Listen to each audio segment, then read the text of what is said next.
দেখতে দেখতে একদিন শুনবেন আপনাদের এই পরিচিত আনিসুর রহমান আশরাফি, যে আপনাদের গ্রামে আসতো, বয়ান করত, হঠাৎ একদিন শুনবেন সেও নাই, সেও হারিয়ে গেছে অন্ধকার। এটাই বাস্তবতা, এটাই চির সত্য। এতটা চির বাস্তবতায় আমরা ভুলে যাই কেমনে ভাই, যুবক ভাই, নামাজ না পড়ে কেমনে থাকো। মুসলমানের বাচ্চা তুমি, তুমি হিন্দুর সন্তান না, তুমি ইহুদির বাচ্চা না, তুমি খ্রিস্টানের বাচ্চা।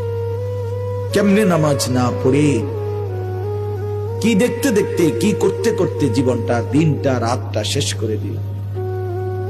আহারে আফসুস, আমার বড় আফসুস লাগে। একটা সুস্থ সবল 16 বছরের, 14 বছরের, 18 বছরের ছেলে মেয়ে কি কারণে, কি বুঝে একটা সেজদা দেয় না, এক ওয়াক্ত নামাজ পড়ে না? আরে বোকারে, তুই কেমনে এত বোকা হই? কি কারণ থাকতে পারে? কি অতিরিক্তটা তুমি পেয়ে গেলা? কি এমন সুখ পাইলা, কি এমন স্বাদ পাইলা, কি এমন আনন্দ আর মজা পাইলা যেটা আমরা কেউ পাইলাম না? যে মজার, যে সুখের জন্য তুমি তোমার আল্লাহকে ভুলে গেলা, একটা সেজদা দিলা না, এক ওয়াক্ত নামাজ পড়লা না। আরে জানোয়ার, তুই কেমনে ঘুমাইবি? জানোয়ার, এই হাইওয়ান, কেমনে ঘুমাইবি? আরে নাফরমান, কেমনে ঘুমাইবি?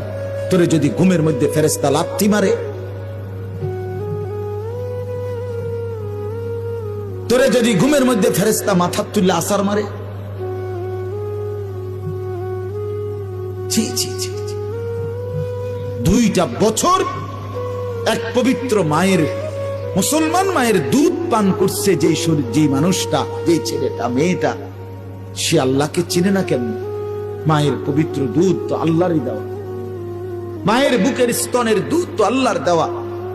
সন্তান প্রসবের 1 মিনিট আগেও যেই বুকে দুধ ছিল না, আবার দুধ ছাড়ানোর নির্ধারিত সময় পরে আবার যেখানে থাকে না, শুধুই কেবল এর চাইতে জ্বলন্ত নমুনা আর কি হইতে পারে?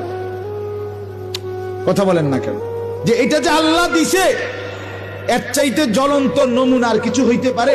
যে গতকালকেও ছিল না, আজকে সন্তান প্রসব হইল, আজকে দুধ বাসলো মায়ের বুকে, আবার দুধ ছাড়ানোর 2 বছর শেষ, আবার সেই দুধ বুকের হাকে হারিয়ে গেল, মায়ের স্তনের দুধ। তাহলে এটা যে সরাসরি ভিন্ন কেউ দিচ্ছে, এটা কি বোঝা যায় না?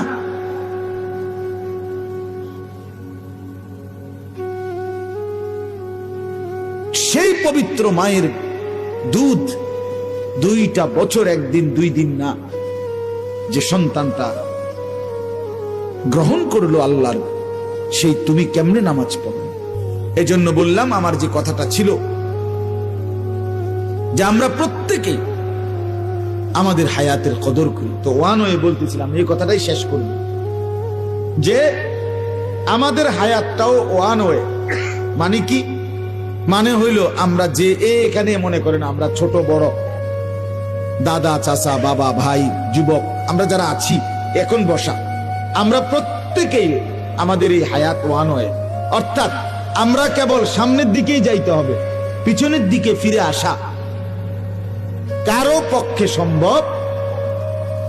ইউটার্ন লইলে হইতো না, এখানে ইউটার্নের কি নাই সিস্টেম। আপনারা আমরা কেউ, একটা ছেলে বলো বা একটা বাবা বলে, আজকের দুপুরে আমরা আর ফিরে যাইতে পারবো? গতকালকে আমরা আর ফিরে যাইতে পারবো? এটা ওয়ান ওয়ে, একমুখী রাস্তা। এখানে শুধুই সামনে যাইতে হবে, পিছন ফিরতে পারবে। যুবক ভাই, তুমি সামনে যাইতে হবে, হয় তুমি আরো কিছুদিন হায়াত পাইয়া বুড়া হবা, আর নয়তো তুমি হয়তো এখনই কবরে চলে যাবে। মুরব্বী বাবারা, আপনারা হয়তো আর কিছুদিন হায়াত পাবেন, আর নয়তো কবরে চলে যাবে। আমার যেটা চলে গেছে, এই তো জিন্দেগি। তাহলে আমরা ওয়ান, আমাদের হায়াত একবারই, আমাদের রাত একবারই, আমাদের দিন একবারও আর আসবে, আর আসবে না। আমরা যেন প্রত্যেকেই এটা বুঝতে শিখি।